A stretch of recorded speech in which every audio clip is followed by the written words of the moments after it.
Es la predicación correspondiente al domingo 3 de diciembre de 2023 de la Iglesia Cristiana Cristo Viene de Algeciras.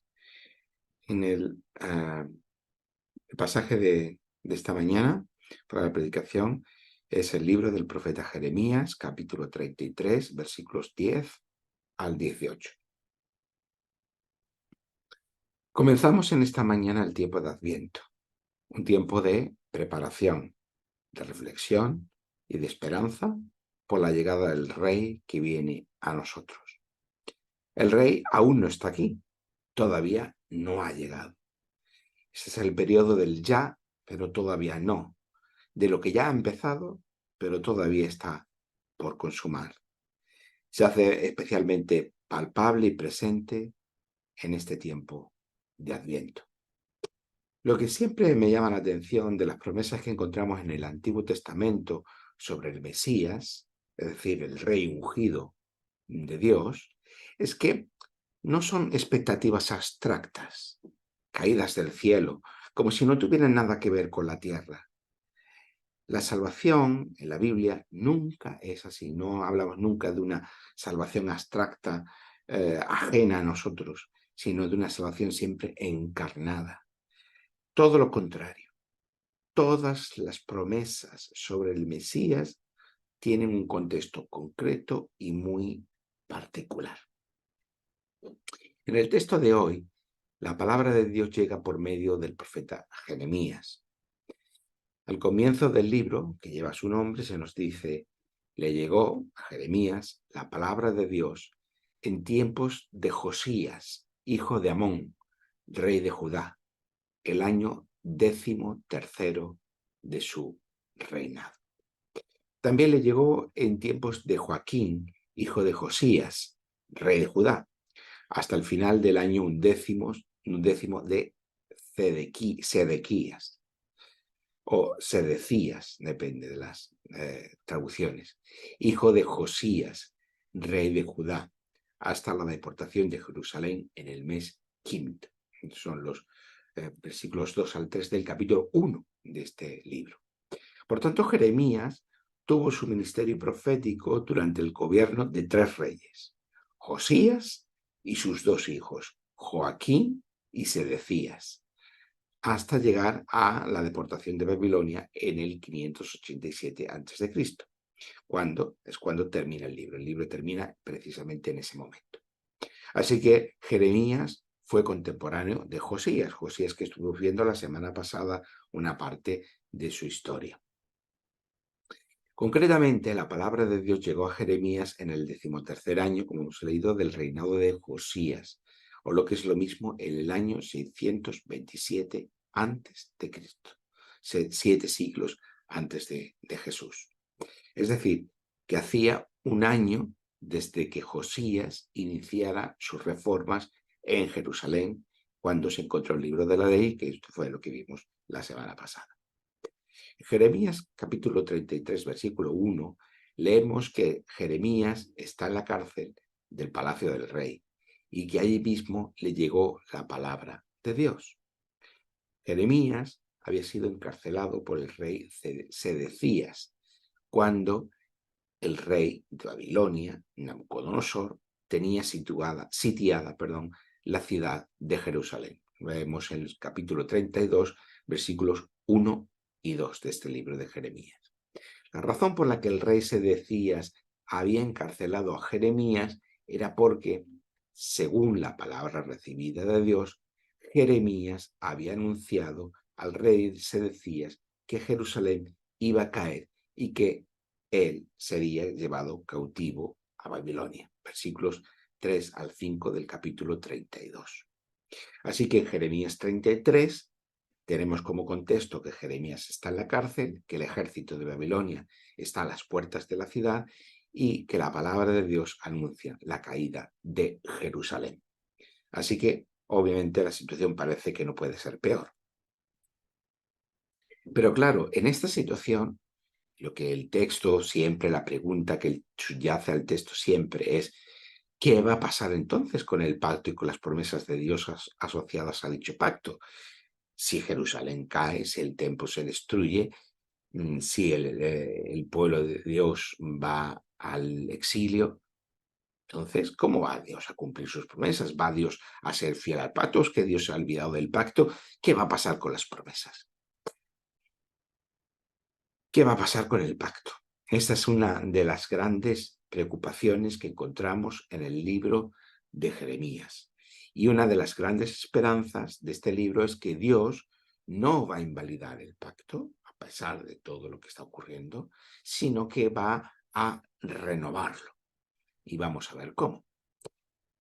El Señor va a renovar el pacto por medio de un nuevo pacto o de una renovación del pacto. Pero ese nuevo pacto a veces se ha entendido como que Dios eh, se olvida o anula eh, el, el- el primer pacto.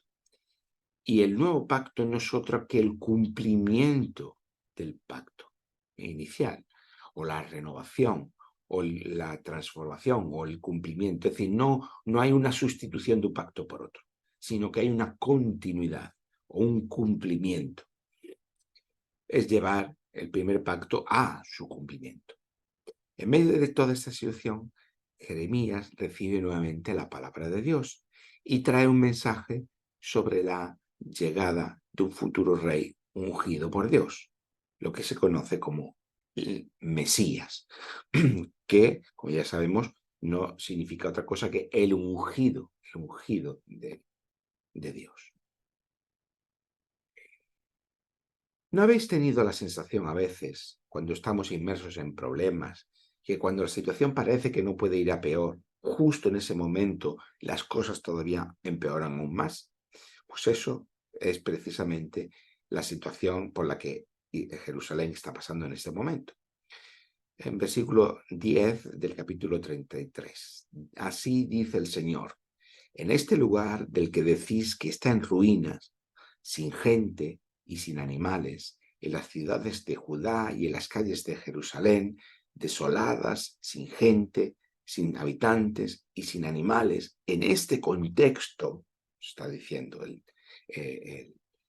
texto, en este contexto en el que Jerusalén está bajo el sitio babilónico, el asedio de Babilonia, en el que obviamente Jerusalén no está para fiestas, y no está para fiestas por esta situación, pero es que 10 años antes, en el 597 a.C., Jerusalén ya había sido asediada por Babilonia una primera vez y ya había habido unas primeras deportaciones. Eh, Todavía no se ha terminado de recuperar de este primer asedio cuando nos encontramos nuevamente en esta situación. Así que la situación no augura nada positivo, nada bueno para Jerusalén, porque si hubo un primer asedio, una primera deportación, pues la intención de Babilonia ahora va a ser arrasar completamente con Jerusalén. Pero justamente en este contexto, justamente en este momento, la palabra de Dios que Jeremías recibe estando en la cárcel es una palabra de esperanza. Versículo 11. Podrán oírse de nuevo voces alegres de fiesta, las canciones del novio y de la novia, las voces de los que entran en el templo del Señor con acciones de gracias proclamando: dad gracias al Señor del universo, porque el Señor es bueno, porque para siempre es su misericordia, porque yo volveré a traer a los cautivos de la tierra, para que sea como el principio, ha dicho el Señor. Estas palabras que recibe el profeta Jeremías estando en la cárcel, con Jerusalén sitiada, con probablemente la idea de que va a ser arrasada Jerusalén, en ese momento se recibe esta palabra. La palabra de que va a llegar el día en que, a pesar de que ahora la ciudad esté desolada y no esté para fiestas, va a llegar el día en el que va a haber nuevamente bodas, va a haber nuevamente fiesta, va a haber nuevamente alegría, y los peregrinos van a subir a Jerusalén a dar gracias en el templo a Dios, porque el Señor es bueno, porque para siempre es su misericordia.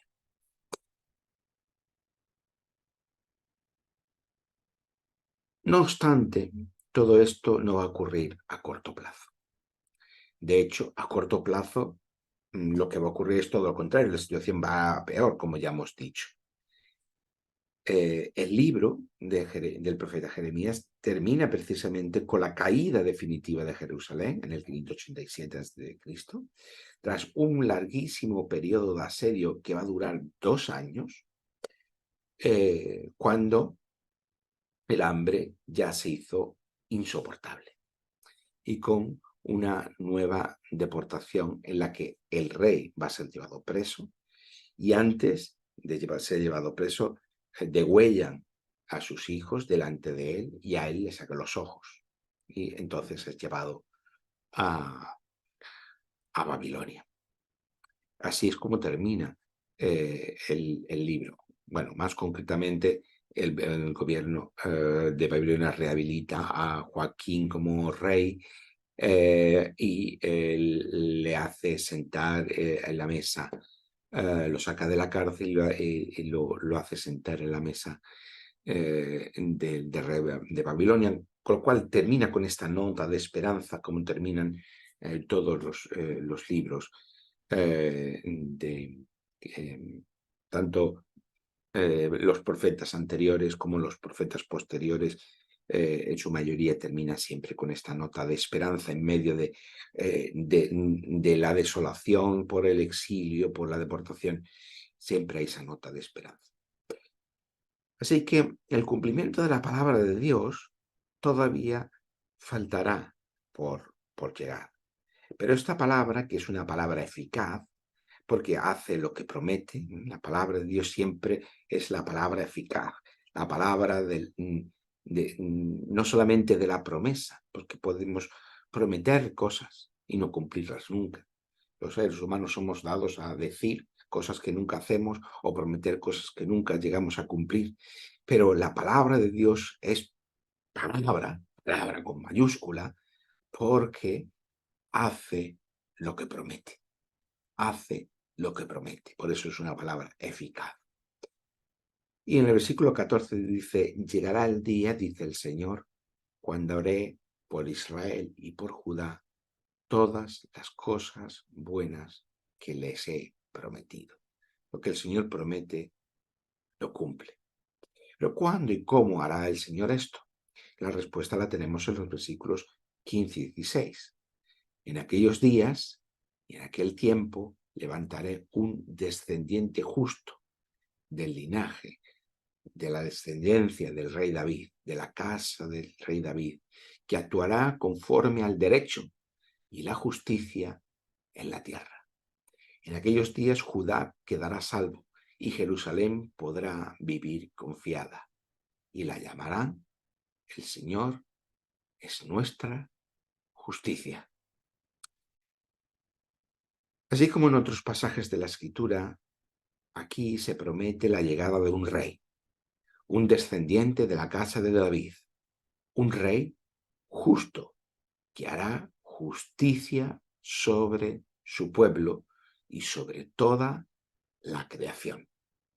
El Señor trae justicia a su creación por medio de este rey justo que juzga con justicia. Ahora bien, quizás esto a nosotros no nos dice nada o nos es difícil comprender por qué los textos bíblicos se explican de esta manera. Obviamente están usando los patrones culturales de su época. La función del rey ya en el mundo antiguo es algo que ya hemos explicado en muchas ocasiones, pero vale repetirlo una vez más. Que Dios sea justo y que haga justicia no significa que Dios castiga a unos, los malos, y premia a otros, los buenos.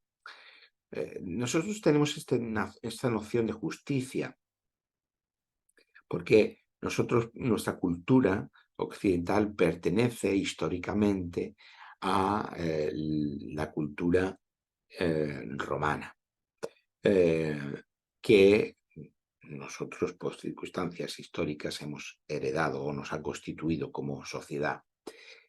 Por lo tanto, en la noción grecorromana, de la cultura griega y después pasa a la romana, y los desarrollos propios del mundo romano, sobre todo basándose en el desarrollo en la ley, en los códigos legales, en el derecho, tenemos una noción de justicia, diríamos, retributiva, en que se hace justicia cuando el bueno es premiado y cuando el malo es castigado. Sin embargo, esta noción de justicia no es la noción de justicia que encontramos en los textos bíblicos.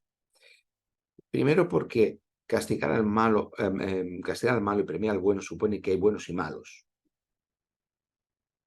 La Biblia nunca piensa en términos de buenos y malos, en términos morales, nunca.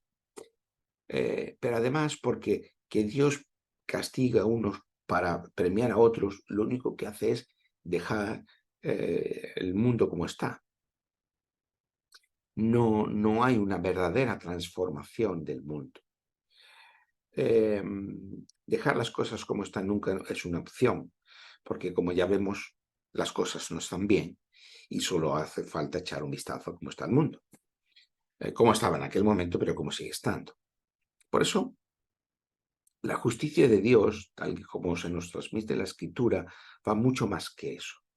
La justicia de Dios busca poner en orden su creación.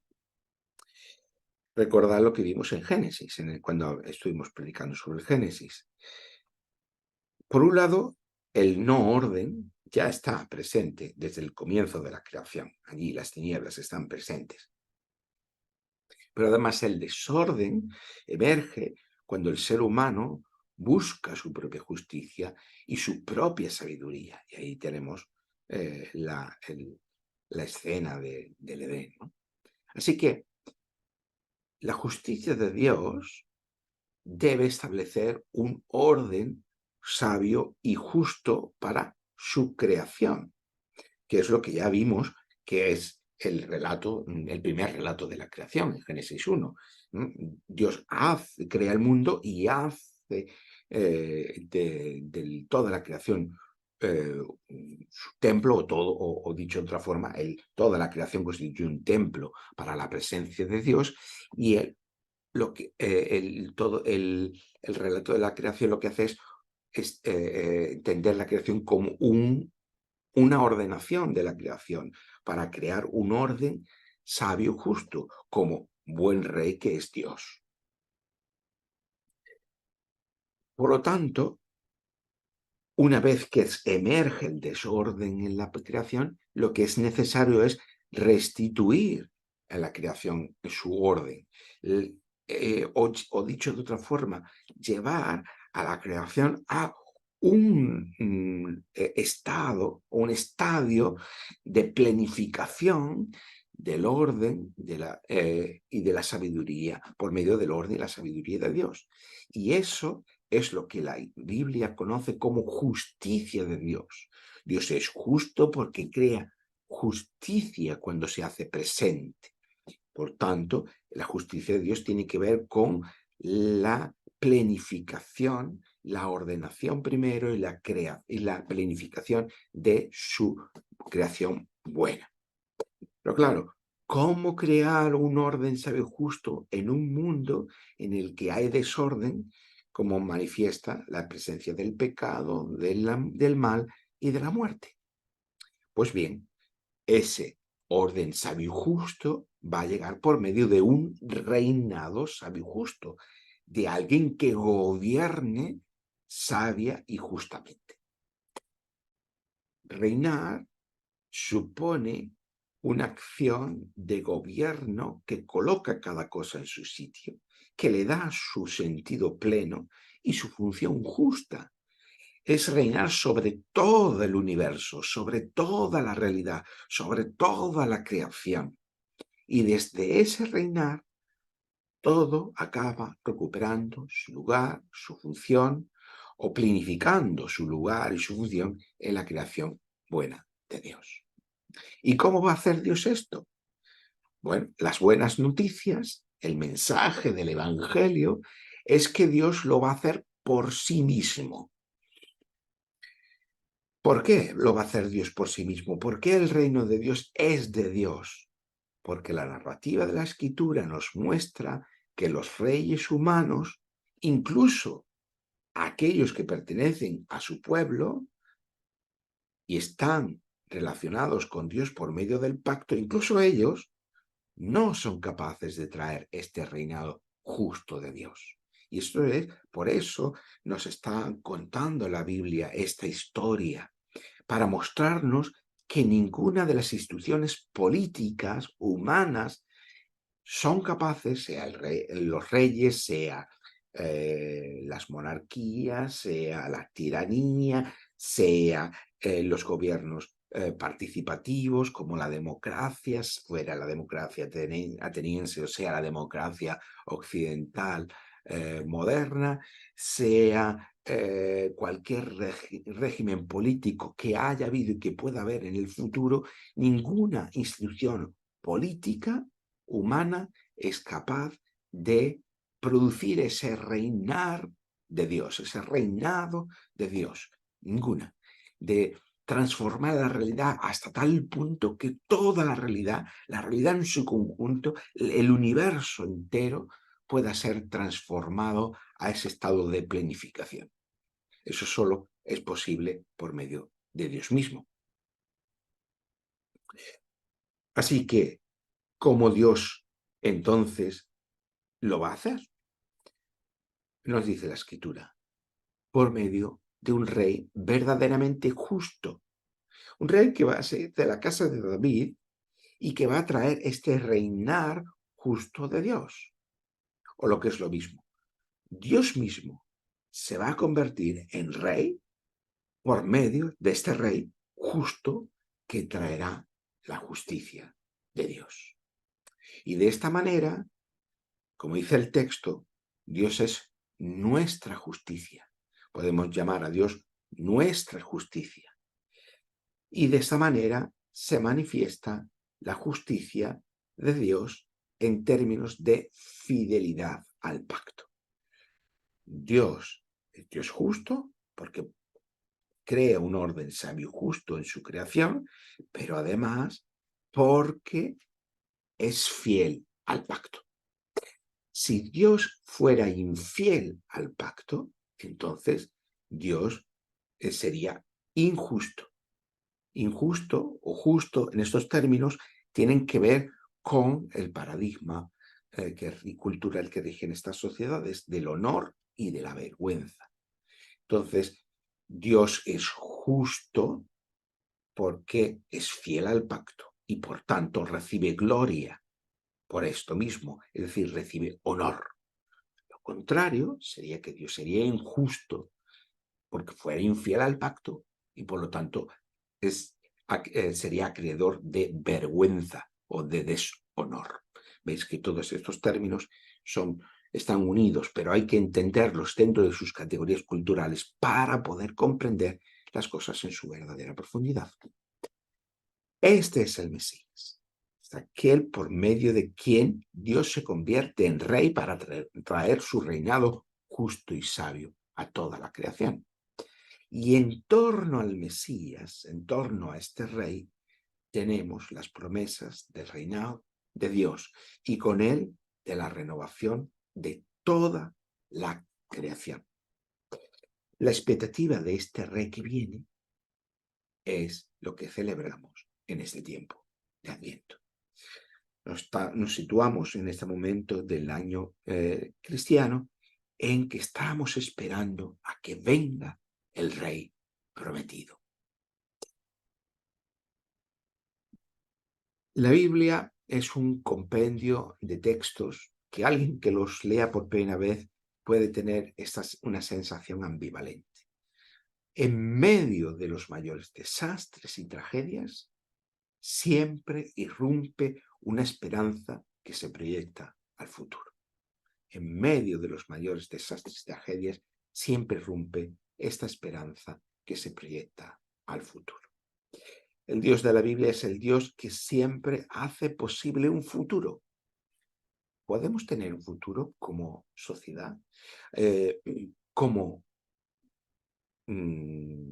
globalidad, como mundo, como planeta Tierra, ahora que somos más conscientes de que los males que aquejan al mundo son globales, que los males que aquejan al mundo eh, tienen una dimensión que probablemente excede a nuestras capacidades tecnológicas, sociales, políticas, culturales, y nos preguntamos cómo va a ser el futuro y si el cambio climático va a poner en riesgo el mundo, o las desigualdades, o la crisis económica, o las tragedias humanitarias que mueven a millones de personas de desplazados, que tienen a millones de personas en hambre o por pandemias. eh, ¿Hay un futuro para el mundo? Pues en la escritura se nos dice que sí, que el mundo tiene un futuro porque Dios hace posible ese futuro. Por eso, el Dios de la Biblia es un Dios bueno, cuya misericordia es para siempre. La misericordia de Dios nunca va a decaer. Por eso podemos decir que tenemos un futuro. Así que un Dios bueno, que nos ama y que tiene misericordia, hace posible que el mundo y que nosotros, como personas individuales, con Él, tengamos un futuro. Y esto no es poca cosa. Si miramos a nuestro alrededor para ver cómo está el mundo, parece que todos los mensajes que recibimos a diario son malos y negativos. Constantemente recibimos mensajes negativos, malos, las guerras, el cambio climático, el no sé qué, las desigualdades sociales, las crisis económicas, las pandemias, etcétera, todo. Claro, con este panorama y con este bombardeo constante, ¿cómo vamos a esperar un futuro mejor? ¿Qué expectativas tenemos del futuro? ¿Qué expectativas tienes de tu propio futuro? ¿Qué esperas de mañana para tu vida? ¿En qué momento vital te encuentras? ¿Vivimos confiados o somos pesimistas? El texto bíblico de hoy dice, ya lo hemos mencionado, que Jerusalén podrá vivir confiada. Vivir confiados. Esa es la clave. El tiempo de Adviento nos dice que a pesar de todo, podemos vivir confiados. No podemos vivir confiados porque todo vaya bien, sino precisamente porque no todo va bien, podemos vivir confiados. Aquí y ahora podemos vivir confiados porque tenemos la promesa de que Dios tiene un futuro para nosotros. Quizás pienses que ya no te queda nada que esperar de la vida, ¿no? Quizás porque eres mayor, ya tienes la sensación de que está todo hecho. Quizás porque falta la salud, pues quizás porque los problemas crecen y no paran de acosarte y estás ya cansado y agotado y ya pues, no esperas nada. Eh, o quizás pues no pienses mucho en nada porque la vida te va razonablemente bien y bueno, es mejor vivir sin pensar mucho. Vivir confiados exige de nosotros vivir por medio de la fe que confía. Pero confiar ¿en qué o en quién? En este Dios que se ha convertido en rey por medio de aquel que no vivió como un rey en términos humanos, sino como aquel que no tenía ni tan siquiera dónde recostar la cabeza. Aquel rey fue Jesús de Nazaret. Obviamente, nos adelantamos, estamos en el tiempo de Adviento, todavía no podemos llegar ahí, llegaremos, pero ya lo vislumbramos. Vivir confiados es posible, no porque todo nos vaya bien, sino todo lo contrario.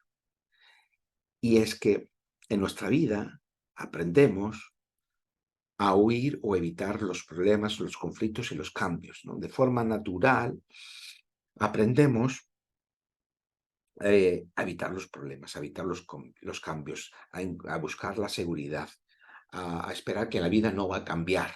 Buscamos siempre la estabilidad y pensamos, bueno, cuando llegue esta situación, cuando tenga esta edad, cuando tenga este trabajo, cuando tenga esta pareja, cuando pueda jubilarme, cuando tenga el dinero suficiente, cuando tenga la casa pagada, cuando entonces llegará la estabilidad y entonces estar bien.